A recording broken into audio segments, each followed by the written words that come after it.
Hi there. So this is CJ Miller. I'm in Shreveport, Louisiana, just across the beautiful Red River from Bossier City, Louisiana, uh, northwest region of our area. And come check us out. It's Shreveport, Bossier, and surrounding areas. If you come visit and uh, yeah, have a great time, great. And if you don't find the good time you're looking for, yeah, find me on YouTube, whatever. I will give you some suggestions, or I mean, we'll figure something out. You will have fun. What I want to do is I want to talk about my favorite TV show. uh, American Horror Story, New York City, uh, is the subtitle of this new season, and it's great. As I get into it, there's going to be spoilers, but before I get in there, I'm gonna talk about a little trope, a little trap, rather really that they're getting into, Ryan Murphy and Brad Falchuk, and it's my little pet peeve. I don't think see each season there's kind of a big baddie, a monster, a mascot, if you will, and it's not something that I think that they do creatively. They don't name these things creatively. Season one, Rubber Man, really? I mean, they're right on these things are so right on the nose that they're not creative. Rubber Man, two, Bloody Face, three, we get what happened? The closest thing would be the Axeman, the Axeman. Uh, Season four, Twisty the Clown. Uh, Season five. A little hard to pin down because there was so much going on, and it was a big, like there were like 14 episodes or something like that, 13 or 14. But the first 3 or 4 episodes were like movie length. They were TV movie length almost. So, uh, but I'm going to say Edward March was kind of like the center of that, and so he was kind of the mascot of that show. Uh, Even though they threw everything at the screen, ghosts, vampires, witches, whatever. So anyway, we get to um, what so Roanoke was the butcher, again, right on the nose. 7 was the cult with the clowns, just random clowns, and then with the big baddie being actually a human character. It was the lead of the cult. With 7, where we at? Oh yeah, that was 7. So we got 8, which is Michael Langdon, a revisit from season 1. By the way, so was Piggy Man in Roanoke. By the way, with the butcher, but we also had Piggy Man. So I guess Piggy Man would be more like, kind of like a sub. They be to that season, really. I don't know. Ain't nobody bigger than Piggy Man. Just cut it out. That was literally like the Pokes, the redneck Virginian thing. What if anyway? So we're getting into they do that, and so they just randomly name some stuff. 10 had Mr. Jangles, which was a lot like Mr. Jingles from whatever. I don't know. These are just not inspired names. We get into what I said was number 9. What happened in season 9? How unforgettable that was. Was that Mr. Okay, anyway. Yeah, that was... anyway, screw it. We are doing... that was Mr. Jingles was season 9. Number 10, there were 2 of them, Aliens, and then we had the... the aliens, and then we had the no real big central big bad boogeyman in this one. That was the one they did, and it's because they were doing two short seasons, and they were like sci-fi double feature kind of thing or whatever. And so it was exactly what it says it was. It was as if you'd went to the cinema or a drive-in and you watched like a double feature, like a main feature and then like kind of a half-assed thing that followed after. But the aliens probably would be the closest. Anyway, but what are we doing after that? Yeah, we're doing New York City, and there is a big baddie, a mascot, monster, so to speak, and it is a huge muscle dude in black leather. Harness and with the whip and everything like that. And you know what his name is if you haven't seen it? Big Daddy. There's some thoroughly uncreative Big Daddy. Okay, whatever. Anyway, so that sounds like somebody with a like an ego would name himself that, instead of a lure of a monster or something. I don't know.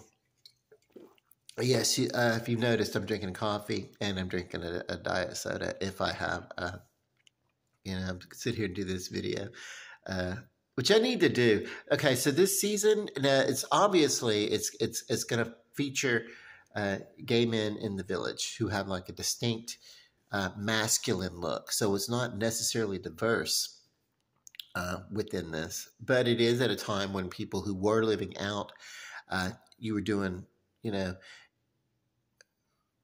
art drag queen kind of stuff, or you were doing uh, the masculine, uh, you know, I'm gay but I'm still a man thing, uh, and you really had to like show it. You know what I mean?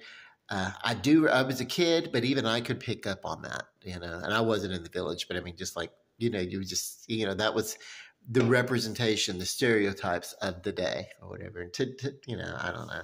I don't know that that's changed that much. I think people are a little bit more relaxed about things. I still don't think there's going to be a. I think this season with that I would say subtext, but it's right in your fucking face. I think what's going to happen is that it's going to be a little bit polarizing because I do know the America that I'm living in, and while there's some sort of forced tolerance, uh, that later on becomes real tolerance. I just don't think we're quite there yet. I don't know. I hope that people just don't tune out on this show because it's uber gay, because it is right now. And so what's going on?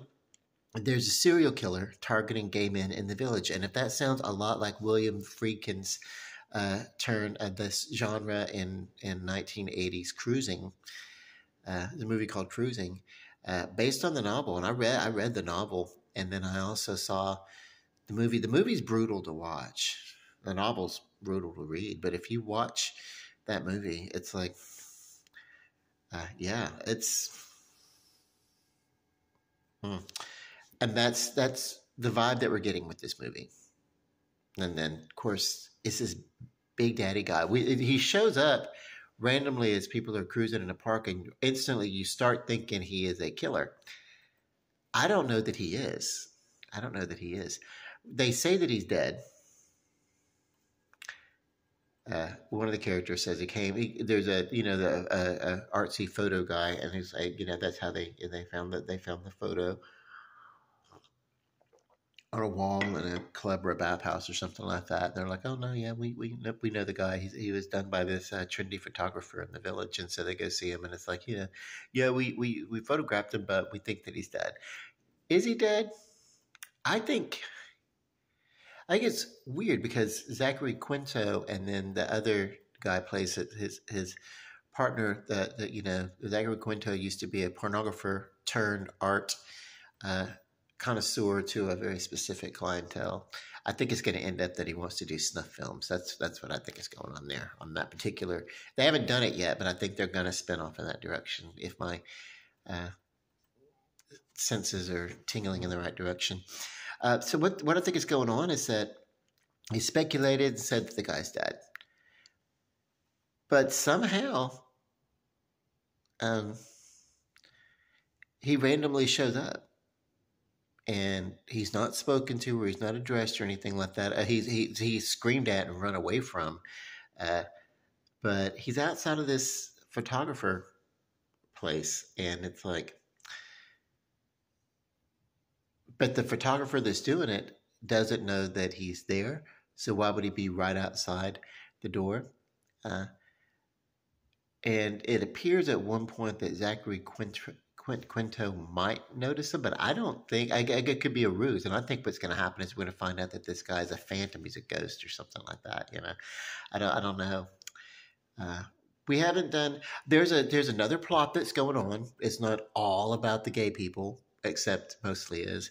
There is a closeted gay police officer who just got divorced from his wife. Now, here's where you got to suspend some belief, because he instantly must have moved in with this guy who is a radicalist uh, journal of an underground newspaper in the village, where he's accusing the police of just not doing their job when it comes to investigating these murders that are happening. There's a murder that is happening that the gay men of the village are being targeted by a serial killer, and that's why the Big Daddy character is a suspect. But I think he's going to end up having have been a victim or something like that, or a harbinger or something greater. And I'm going to tell you about that in a second, because let's talk about the gay closeted policeman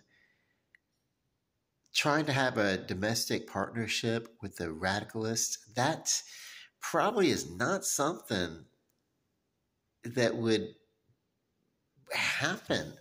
It would be too noticed by other police officers that so I don't know, especially in the village and everything like that. So I don't know. Uh, so then that there's another plot that's going on. There are on the Fire Island. There are deer dying of this lesions based on and it's what did she call it? A bacterium or something like that. I don't know. But anyway, it is. They have to thin out the deer. She's like the CDC. She's like, we need to thin these deer out, or they're going to cross over. This is just an introduction of this, and it will mutate and it will cross over into humans. And it appears that it already has, because she starts seeing a couple of patients and everything like that. So we have the beginning of a plague that kind of like parallels the HIV/AIDS thing. They haven't really like dropped that card yet, but what's really going to happen next though is we got the Cruising vibe, that movie Cruising. You should see the movie. But what we're also getting is vibes of Stephen King's The Stand. Here's why. We had this beginning of the plague. There's probably going to be a hush hush about it and everything like that. Somebody's going to want to talk about it. Somebody's not going to want to talk about it. Kind of like what happened on Amity Island with Jaws, instead of dealing with the shark, you're going to be dealing with a bacterium or something like that. What's going on here is that the photographer that I mentioned earlier, he has some sort of a natural way to intuit that he says that he's gotten from his lineage from his grandparents or something like that. He feels that something is coming, something dark is coming. He's starting to have that feeling, something's coming, something dark is coming. And then they're on a train, a subway, and one of the passengers, obviously a transient or something like that, just has like kind of a psychosis, a moment of psychosis, and she's rocking back and forth. Then something's coming, something's coming, something's coming for you, something's coming for you. And then later on, they're at a club, kind of an artsy art club performance, kind of one of those underground party things and everything like that. There was a trend and stuff like that, and it was be cool. What's happening they're having this, a poetry reading. The guy gets up to read a poetry, and in this poetry, there's this whole utterance of the same refrain: "Something's coming, something's coming, something's coming for you, something's coming for you." Very specific and on the nose, almost letter perfect, word for word, for what the transient person said and what the guy is feeling. So, we're getting Stephen King's,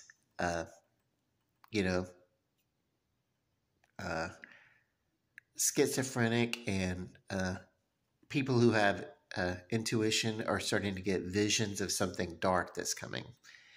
Then we've got a plague. We've also got a serial killer stalking gay men in the village, and a police investigation that's kind of half-assed doing it, maybe with somebody being a little vigilant about it and everything like that. So it's kind of like it's a little all over. It's a lot of stuff going on that I haven't talked about, but those are the main points. And so we're getting Cruising, William Friedkin's Cruising, and then we're getting Stephen King's The Stand. And yeah, one thing I know about American Horror Stories, it will start out going in one direction, and then it will, about halfway through, will flip, and you don't know what the hell's going on. Most obvious in last season because it was a double feature, but when they're telling one continual story, it's never straightforward, and there's some stuff that's going to be whoa. And so I think what's going to happen is that we're dealing with kind of the stand. Uh, in the village, and I think it's going to break out. And I think this is going to be, yeah, I think we're dealing with the stand, uh, with the tone of cruising, kind of shellacked over it like vinyl posing as leather. I don't know. I wish there was a little bit more diversity in the gay community but I get it though. Because at that time, it's like that's what you were in the village or whatever. You really there was a whole look. So they're going for that, The Village People from the band The Village People. Not a one of the you had the cop, the Indian Native American, you had the biker, the construction worker, all macho stereotypes. Not one of them was a twink boy go-go dancer, or a I don't know, not just a nerdy, not the nerd, that would be me, or the, whatever, not a, I don't know, all those other kind of, but nothing that wasn't macho. That was the village. Had to be a macho gay. So I get it. There was not a lot of diversity going on there, and that's how gay men were for a long time. Because I guess maybe because of the stigmata of being gay and everything that went along with that, and the various things. And you got uh, yeah, they would do. We would divide. We'd be like middle school kids at a cafeteria. You have like yeah, uh, geeks over here, jocks over there, preps over there, hoods over there. Just not intermingling. Uh, and Yeah, and so that happens here during that time. We still do that, but we're just a little more polite about it. But yeah, I don't know. Uh, it's a good to visit this time in gay culture. This movie is definitely this show has definitely got a niche. Definitely going to attract uh, in a little bit of a retrospective uh, way a certain audience, but it's also gonna like polarize because I don't think the typical viewer is gonna be drawn to this, but whatever. But it's about to go off the rails. We're 2 episodes in because they're doing 2 episodes, and the reason why I get it, the reason why they didn't talk about so much before this is because even before it would have been internet. Hey, we're not watching it. It's too over the top now. Oh my god, like gay men, but they look manly, so that's too much in the face. So there's still some of that. It's going to trigger homophobia if it's present in the lives of those that it's going to get triggered by this show. There's no way around it. And then it's too in your face with that. I mean, I don't, whatever. And then, so what's going to happen? People would have been boycotting the show. You know what I mean? And then they're doing 2 episodes back to back so they can get it played out in about 5 weeks. And it makes sense that they do that because otherwise they'd probably get pulled about halfway through. I mean, even FX, too much something like this. And it's not overly sexualized. There's not like orgies going on. You have like random people making out in a bathhouse or something like that, but there's no like, it's nothing like what's happened with say Hotel, where you have like blood orgies. So it's a great show. As far as production value, it's probably one of the most well produced seasons of American Horror Story ever. ever. And we're talking about like 11 seasons. And yeah, they really, really, this is on par with some of the hotel, which those first few episodes of Hotel, Horror Story Hotel, you really put movie level money into that production, and they're doing that here. And so the work is going to show, and the creativity is going to show, and the value is really going to come through. Uh, we haven't yet gotten the overt the stand, but it's there and it's coming. I mean, I'm picking up. It's coming. It's coming for you. Ah, okay. So that's my thing. American Horror Story, New York City. Uh, there's some interesting things going on. Uh, a lot of leads or a lot of threads going off and everything like that. If you can be uh, open enough to not be threatened by you know by the subject matter, you're really going to enjoy the show, the production value of it. If you love a good crime thriller, because that's what this is. It's a good crime thriller, and there's the stand and the cruising and the stand. Oh, by the way, check out that movie, William Friedkin's Cruising, or read the novel. I read it in paper. It was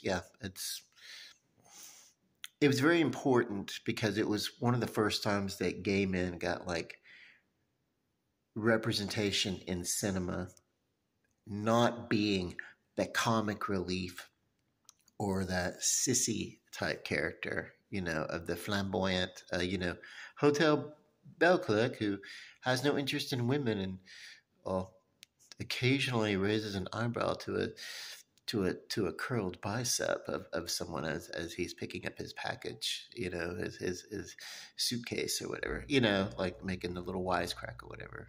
It's someone that's not like the Paul Lynde character, yeah, basically.